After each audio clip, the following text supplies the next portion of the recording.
Aujourd'hui, on estime qu'il y a à peu près 5 ou 6 millions de musulmans en France. C'est vrai que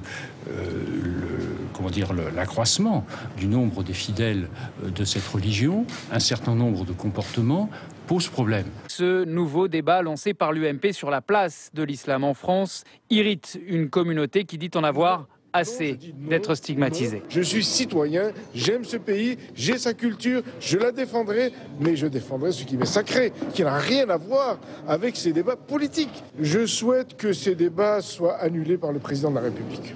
Moi, je demande à M. Daman d'avoir le courage de faire un appel aux Français musulmans qui sont à l'UMP, comme moi, de démissionner et de déchirer leur carte. On ne peut pas être dans un parti qui est en train de nous stigmatiser et qui parle de l'islam et qui nous attaque en permanence. Voilà ce que j'avais à dire.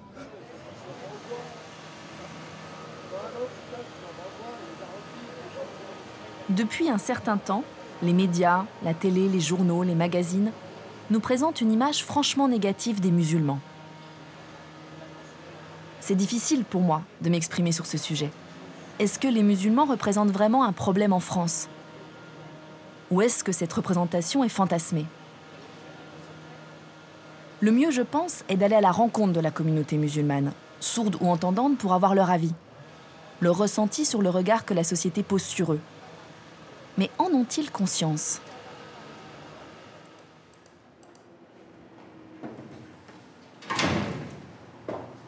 Bonjour. Bonjour. C'est bien ici le collectif contre l'islamophobie en France? C'est ici que les gens peuvent vous appeler pour vous faire part de leurs plaintes? C'est ça?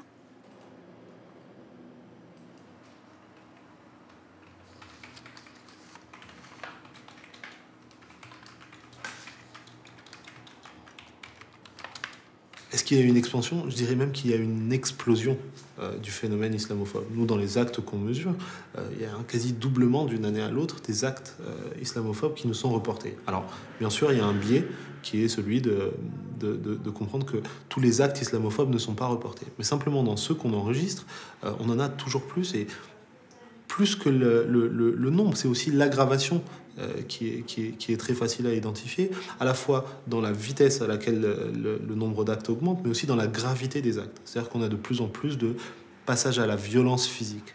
On a de plus en plus d'agressions où de gens vont arracher le foulard d'une femme musulmane, lui arracher ses vêtements, la bousculer, l'insulter, lui cracher au visage. On a aussi des tabassages. On a des actes de violence lourde de plus en plus fréquents sur le sol français. Est-ce qu'il y a un lien entre le discours médiatique et les actes islamophobes? La réponse, c'est oui. Prenons l'exemple de la discussion qui précède le débat sur l'islam que l'UMP avait proposé. Donc pendant un certain nombre de semaines, il était quasiment acquis qu'il fallait débattre de la place de l'islam dans la société et des moyens de réaffirmer de manière plus rigoureuse, de manière plus dure, de manière plus imposée, l'idée de laïcité dans la société française, parce qu'apparemment cette idée de laïcité était menacée. Avant même qu'une loi soit votée, avant même que le débat ait lieu, avant même que quelque chose se soit produit de manière réelle dans le champ politique, juridique, institutionnel français, on voyait pendant cette phase de discussion, dans les actes, une recrudescence. Donc on voit que le discours islamophobe qui est véhiculé quand on dit « est-ce que l'islam a sa place en France? Est-ce que les musulmans ne sont pas des extrémistes en majorité ?» Est-ce que quand on a ce genre d'idée qui est diffusée à la télévision, on voit, nous, dans la semaine ou dans les jours qui suivent, des actes.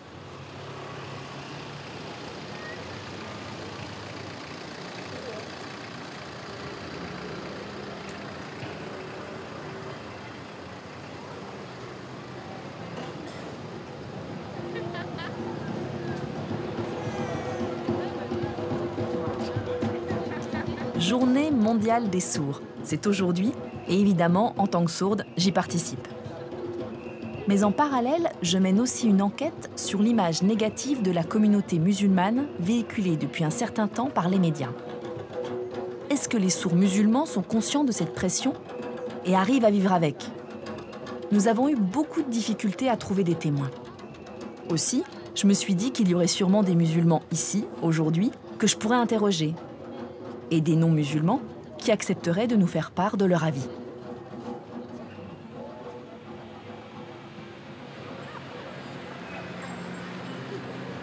Bonjour. Bonjour. On se connaît, hein? Oui, Tu es oui. Kamel. Ça fait longtemps qu'on s'est pas vu. Isabelle, c'est ça? Oui. Ça tombe bien que tu sois là. Alors pourquoi je t'aborde? Parce que je profite de cette manifestation pour poser des questions sur la communauté sourde musulmane. Tu es bien d'origine musulmane, toi? D'origine musulmane, non. Je suis d'origine tunisienne. Arabe, quoi. Mais je ne pratique pas la religion musulmane, non. Ça veut dire que tu n'es pas musulman? Non. Et ta famille? Dans ma famille, certains sont musulmans et d'autres ne pratiquent pas. J'ai un frère qui pratique et un autre pas. C'est comme ça. Dans les médias, on parle beaucoup des musulmans. Et c'est pas très clair pour moi. Un musulman, c'est un pratiquant? Et celui qui ne pratique pas, ce n'est pas un musulman. C'est ça? Tout à fait. Je voulais avoir ton avis. Ces derniers temps, dans les médias, quand on parle des musulmans, sourds ou entendants, c'est très négatif. T'en penses quoi? T'en as été victime? Victime, non. Je pense plutôt qu'il y a un manque d'informations sur les musulmans. Par exemple, moi, je suis arabe, eh bien, automatiquement, on pense que je suis musulman. Pourtant, l'un n'implique pas l'autre. J'ai des racines arabes, mes parents sont d'origine tunisienne, mais moi, je ne suis pas cette religion. Je ne suis pas pratiquant. Mais si tu veux en savoir plus, viens chez moi. On partagera le repas de rupture du jeûne. Tu sais, pendant le ramadan, on jeûne dans la journée et on ne mange que le soir. Si tu viens, tu pourras poser toutes les questions que tu veux à ma famille. Tu verras, ils sont très ouverts. Oh oui, avec plaisir. Bonjour. Ça va? Ah, justement, j'aimerais avoir votre avis, un regard extérieur. On ne tourne pas sur les JMS, mais sur la communauté sourde musulmane. Pour vous, est-ce que les sourds musulmans sont intégrés à la communauté sourde comme tous les autres sourds? Ou est-ce qu'on les distingue du fait de leur religion? Parce que de plus en plus, dans les médias, on les stigmatise en parlant de terroristes, de niqab. Vous en pensez quoi? Moi, je n'ai pas d'avis spécial sur le sujet. Les musulmans ont une culture que je respecte. Ils font leur chemin, ils suivent leur voie. Moi, je tolère tout le monde. S'ils veulent se regrouper pour pratiquer, je respecte ça. Qu'ils le fassent devant tout le monde ou en privé, c'est leur choix. Chacun fait ce qu'il veut. Je l'accepte. Tout comme je respecte les catholiques, comme on respecte mon choix. La seule chose qu'on ne peut pas accepter, c'est le terrorisme.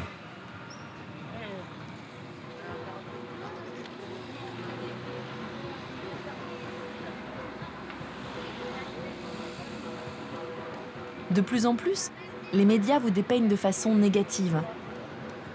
Je me demandais comment vous, en tant que musulmane, vous viviez cette situation. Est-ce que vous l'avez toujours ressenti, cette pression? Ou alors, est-ce que vous diriez qu'elle est plus forte aujourd'hui?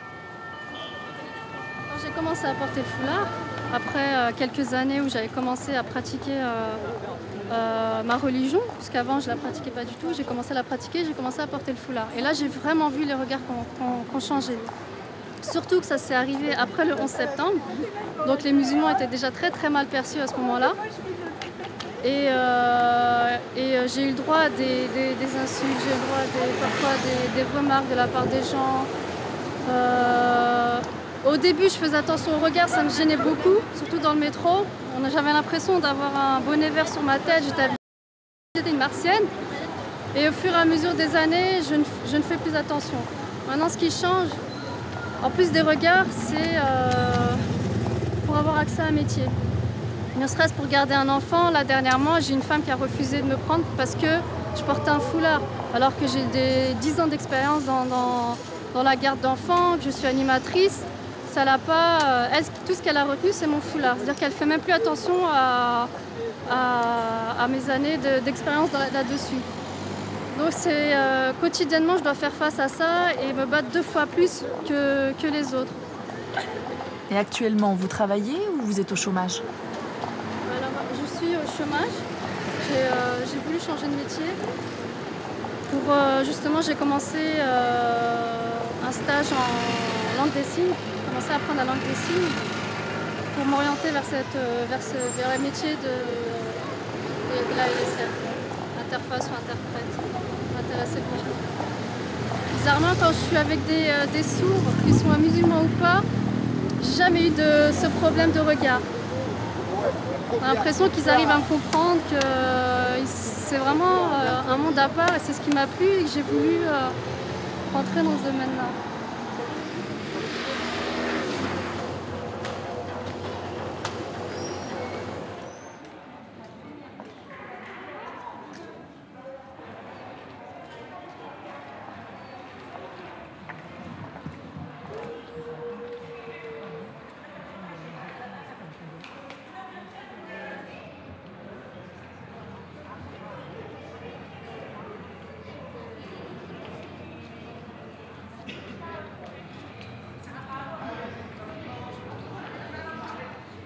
Oui, évidemment. Je suis conscient de cette image négative. Oui, je la ressens. Je pense d'abord que les médias, les journalistes, la télévision ont une forte influence sur nous. Et en face de ça, les gens, souvent, ne connaissent pas vraiment la religion musulmane. Il faudrait essayer de prendre du recul, rencontrer des personnes qui peuvent l'expliquer. Moi, je suis sourd. Je fais partie de la communauté sourde. C'est compliqué de se tenir informé. Tout ce qu'on voit à la télé, sur Internet, le discours politique, tout ça, ça nous influence trop. En tant que sourd, comment se faire sa propre opinion? Où trouver les informations? Comment rester objectif? C'est impossible pour les sourds. C'est difficile de répondre précisément. Mais oui, je me sens blessé par ce regard posé sur moi, musulman pratiquant. Je suis fier de ce que je suis et je le vis de façon positive. Ce regard négatif, je ne l'accepte pas. Là où je travaille, ça se passe bien. Après, je ne sais pas si les gens sont hypocrites, s'ils cachent leur jeu, s'ils sont diplomates. L'un des éducateurs m'a demandé pourquoi je portais la barbe. Quand je lui ai expliqué, il a compris, il accepte. Je n'ai pas de problème particulier, tout le monde me respecte. Mais c'est des éducateurs qui travaillent dans une école pour handicapés. Ils connaissent les sourds, leurs particularités, et ils respectent ce que je suis. Peut-être que j'ai de la chance, mais c'est vrai que j'ai un ami qui est déterminé. Il porte la barbe et il a beaucoup de mal à trouver du travail à cause de ça. Il pourrait être embauché s'il se rasait. Les gens associent la barbe et le terrorisme. Ça n'a rien à voir, mais c'est ça le problème. Il est au chômage à cause de ce qu'on voit à la télé. Alors que lui, il veut juste vivre ouvertement en suivant les règles.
Bon allez, on y va?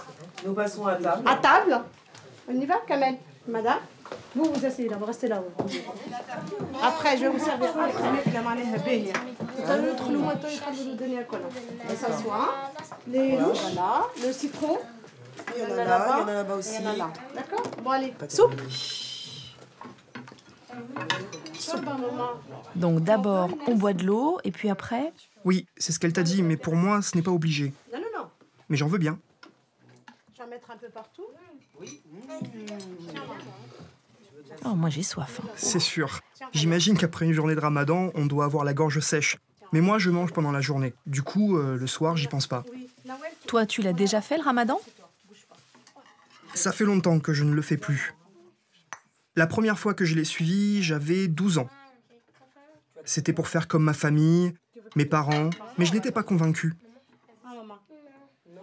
Pour que le ramadan ait un sens, il faut y croire et suivre le Coran. Moi, je ne me sentais pas concerné. La base, c'est la foi, et je ne l'avais pas. Alors depuis, je ne fais plus le ramadan, mais je participe aux réunions de famille. Et au moment du ramadan, on m'invite au repas. Donc, dans ta famille, certains font le ramadan? Oui. Mon frère, ma belle-sœur. Mon autre frère ne fait pas le ramadan. J'ai 4 frères. 4 frères? L'aîné ne le fait pas. Et celui que tu as vu assis tout à l'heure, il le fait. Quand tu m'as invitée, moi je m'imaginais qu'ici toutes les femmes seraient voilées. C'est ce que je croyais, du fait de la prière et que c'est le dernier jour du ramadan. En fait, pas du tout. Le foulard n'est pas obligatoire. On nous montre souvent des femmes voilées ou qui portent le niqab. Mais ici, c'est pas le cas. Le voile est une prescription. Moi, je ne le porte pas vraiment parce que je ne peux pas. Parce qu'en vivant seule, je dois travailler, je dois subvenir à mes propres besoins. Et je n'ai peut-être pas encore une foi assez forte pour résister face à ce genre de choses. Mais pour moi, c'est un manque terrible. C'est vraiment, c'est quelque chose qui me manque. C'est une finition à ma foi qui me manque vraiment. Dans votre famille, vous êtes tous différents. Et c'est une richesse finalement.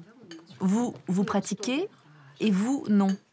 Vous pouvez me parler un peu plus de votre famille ? Donc c'est justement cette diversité qui nous rapproche dans la famille et on ne porte aucun jugement l'un de l'autre.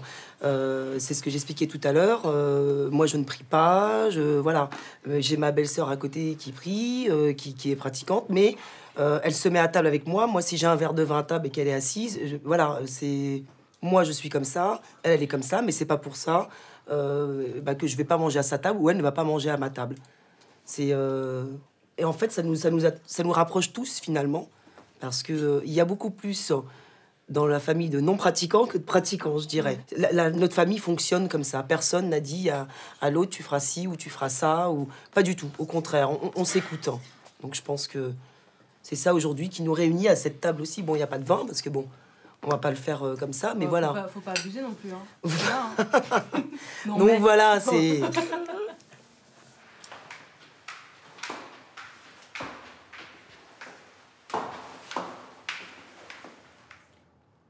Est-ce que la communauté musulmane existe vraiment, réellement? Ou est-ce un fantasme, une projection? La question, c'est de savoir, est-ce que les musulmans se reconnaissent eux-mêmes dans une communauté? Ou bien, est-ce que cette communauté, c'est juste un fantasme ou une figure de rhétorique des non-musulmans? Donc, je crois pour ma part qu'il y a un peu des deux. C'est-à-dire que, de toute évidence, ceux qui n'arrêtent pas, depuis des années en France, de s'inquiéter de l'islam et des musulmans, parlent d'une réalité qu'ils ne connaissent pas.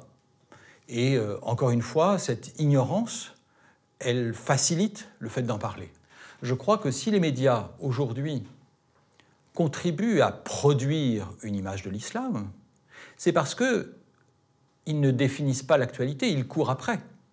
Autrement dit, lorsque les politiques considèrent qu'il doit y avoir un débat sur l'islam, ou sur l'identité nationale, ou sur le niqab, ou sur le voile, eh bien, les médias accompagnent ce débat, mais évidemment, l'accompagner, c'est aussi le faire exister.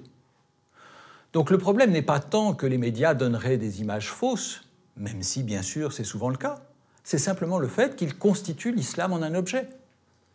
Constituer l'islam en un objet particulier, ça veut dire on va parler de ça.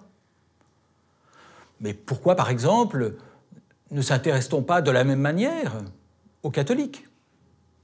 Combien de reportages sur les catholiques? Très peu. Pourquoi? Parce qu'on se dit que ça va ennuyer tout le monde. Et pourquoi est-ce que ça va ennuyer tout le monde? Parce qu'on se dit, oui, mais ça on connaît, c'est nous. Autrement dit, on s'intéresse à l'islam parce qu'on se dit, c'est pas nous. Donc je crois que la responsabilité des médias n'est pas tant dans le fait de déformer que simplement d'accepter, de considérer que c'est un objet passionnant. Je pense qu'il serait intéressant d'essayer de réfléchir au jour où on trouvera que ça n'est plus intéressant, où on se dira « et alors ?»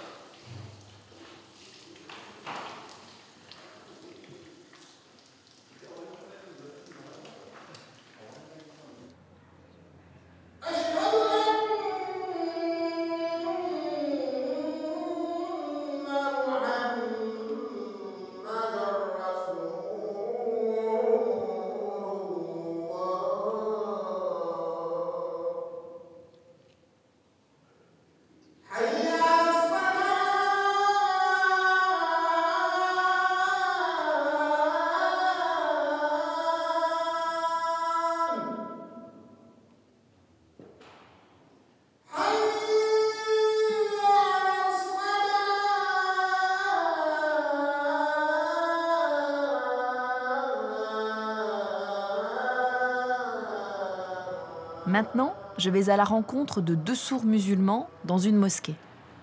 Mais avant d'entrer, pour respecter la tradition, les femmes doivent couvrir leur tête.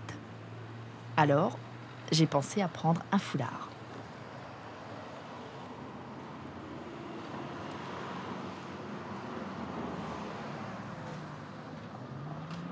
On y va ?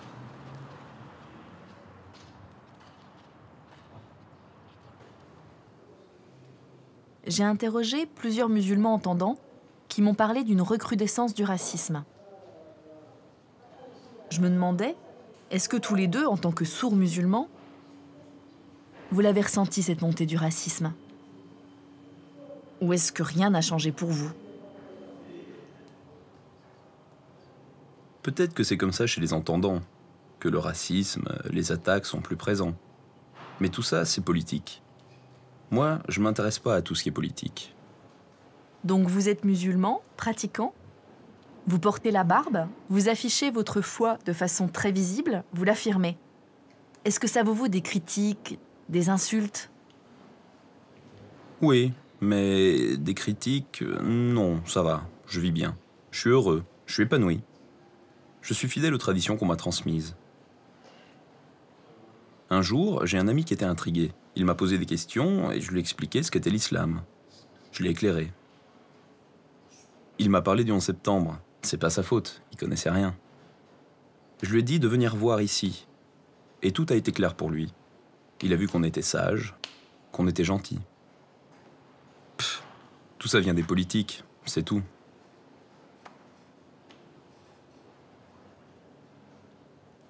Chez les sourds, il n'y a pas de divergence. On se comprend. Comme moi je respecte les Français, ils me respectent. Et tout se passe bien. Entre sourds, il n'y a pas de problème. À l'école où vont mes enfants, je rencontre d'autres sourds et tout va bien.